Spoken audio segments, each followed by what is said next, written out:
10, 9, 8, 7, 6, 5, 4, 3, 2, 1, 0. Manusia yang paling dicintai oleh Allah di dunia ini, manusia yang paling mulia di dunia ini, bahkan makhluk yang paling mulia di hadapan Allah, itu adalah berstatus sebagai anak yatim, bahkan juga piatu.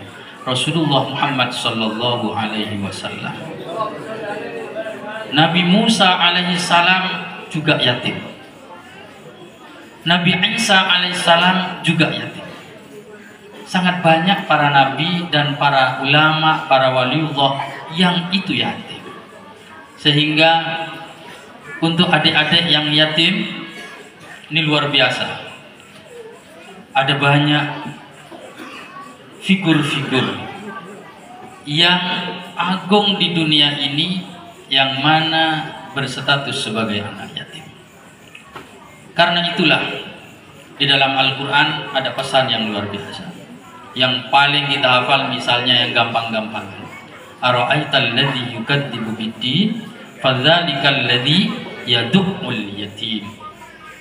Tidakkah engkau melihat alladzi yukadzibu biddin, orang yukadzibu biddin yang mendustakan. Biddin itu maknanya ada dua menurut tafsir. Ada yang menyatakan itu mendustakan agama. Aktsarul mufassirin, kebanyakan ahli tafsir menyatakan mendustakan hari akhir atau hari pembalasan. Karena din itu maknanya bisa hari akhir, hari pembalasan, bisa bermakna agama. Kalau dain utang. Ada din, ada dain. Kalau dain itu maknanya utang. Kalau din maknanya bisa agama, bisa pembalasan. Maliki yaumiddin, pemilik hari pembalasan. Tidakkah kau itu melihat orang yukadzibu biddin yang tidak percaya dengan pembalasan atau tidak percaya dengan agama? Apa sifat orang tidak percaya dengan agama yang disebut pertama dalam Al-Quran? Alladzi yad'ul yatim, orang yang menghardik al-yatim, anak yatim, memperlakukan anak yatim dengan tidak baik, dengan semena-mena. Dulu tradisinya orang-orang di Quraisy pada saat awal-awal Islam, mereka ini biasanya orang-orang kafir Quraisy itu memang memperlakukan anak-anak yatim dengan tidak baik. Karena itu di dalam Al-Quran selalu disebutkan orang-orang yang memperlakukan anak yatim dengan tidak baik. Alladzina ya'kuluna amwalal yatama zulman innama ya'kuluna fi butunihim nara wa sayaslawna sa'ira. Dalam Al-Quran tidak terhitung, banyak sekali ayat-ayat itu. Dalam sebuah kisah Abu Jahal, dengan kenal Abu Jahal? Ya. Abu Jahal itu musuh bebuyutan Rasulullah. Itu disebut sebagai Fir'aun hadil ummah, Fir'aunnya umat Rasulullah itu adalah Abu Jahal.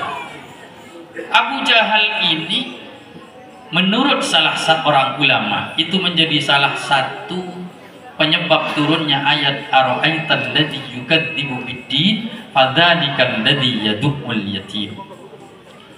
Abu Jahal ini pernah dititipi orang. Jadi ada orang tua mau meninggal dunia. Dia nitipkan warisan anaknya yang masih kecil itu kepada Abu Jahal. Karena Abu Jahal itu tokoh waktu itu di Quraisy. Jadi saya titip anak saya, tolong dirawatkan. Ini hartanya, harta warisan untuk anak saya. Tolong dikelola untuk anak saya. Orangnya meninggal. Kemudian apa yang terjadi? Suatu ketika anak yatim ini datang kepada Abu Jahal. Dia tidak pakai pakaian. Ja'a ila Abi Jahlin ariyah. Dia tidak pakai pakaian. Tidak pakai pakaian bukan karena apa? Karena memang dia tidak terawat, tidak ada orang tuanya, dia terlantar sampai tidak berpakaian. Dia dapat kabar mungkin dari ibunya atau dari familinya bahwa harta peninggalan ayahnya itu dititipkan kepada Abu Jahal. Datanglah dia kepada Abu Jahal meminta barangkali ada titipan harta dari ayahnya seperti yang telah dituturkan oleh kerabat-kerabatnya.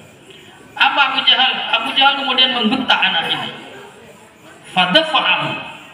Abu Jahal menolaknya dan membentaknya.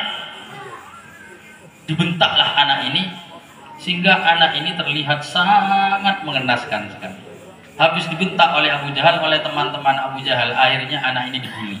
Dia bilang, kamu itu kalau ingin dapat tolong, coba tuh ke Muhammad sana, jangan ke sini. Coba kamu minta tolong ke Muhammad sana. Dibully lah.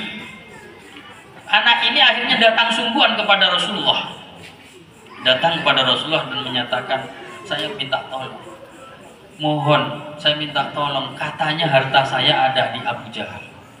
Tolong mintakan kepada Abu Jahal. Akhirnya Rasulullah menyatakan, mari, ayo ikut saya. Anak ini oleh Abu Jahal dibawa. Oleh Rasulullah dibawa ke rumah Abu Jahal. Ketika Abu Jahal yang sangat jahat kepada Rasulullah itu, melihat Rasulullah datang bersama dengan anak yatim yang telanjang tadi, Abu Jahal gemetar. Dia langsung gemetar, dia bilang kepada Rasulullah, ahlan wa sahlan ya Muhammad. Biasanya dia jahat banget kepada Rasulullah, tapi pada waktu itu melihat Rasulullah datang bersama dengan anak yatim ini, Abu Jahal menyatakan, ahlan wa sahlan ya Muhammad, selamat datang wahai Muhammad. Akhirnya Abu Jahal kemudian Rasulullah menyatakan, berikan harta anak yatim ini, berikan. Abu Jahal memberikan semuanya kepada anak yatim ini. Kemudian Rasulullah pulang membawa anak ini. Setelah itu Abu Jahal dikucloki sama teman-teman. Kamu ini gimana? Biasanya kamu itu kejam banget, kamu itu kasar kepada Muhammad, berani kepada Muhammad. Kok tadi kelihatan kamu takut sama Muhammad?